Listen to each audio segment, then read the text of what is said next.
sa Good Vibes.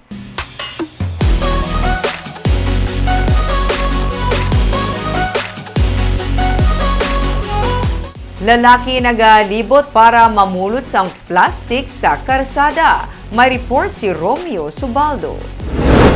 Bisan diin, may naganilapta nga basura. May mga lugar nga hindi man basurahan pero ginabilinan sa basura.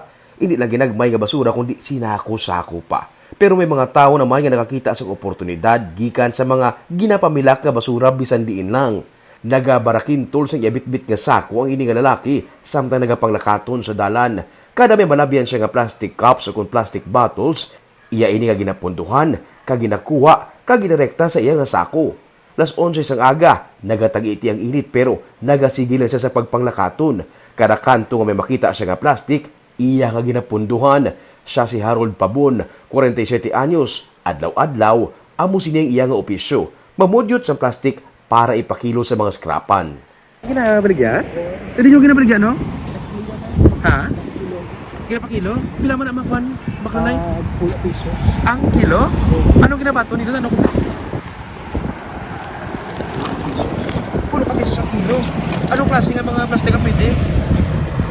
Plastic bottle. Basta plastic. Kilo-kilometro ang iyang ginalakat kada adlaw. Kundi indiin siya nga parte sa Bacolod nagapakalampot.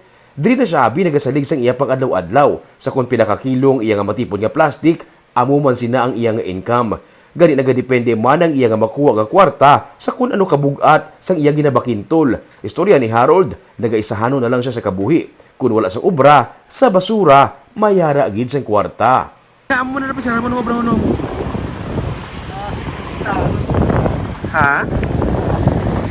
Ang ibasura sa iban may kwarta pag ginagalian, no? Pwede pag hindi ma-income. Ano adlaw mo ni kinobra? Pila ka ano ka lang kayo inalakat mo? Tatlo at ano mo lang, gali mo lang. 3 kilo. Ah. Makapoy man kuno pero kinahanglan magdiskarte. Para bisan ano kapuraot sa pangabuhi, mayara sa gihapon sa panggasto sa pang-adlaw-adlaw.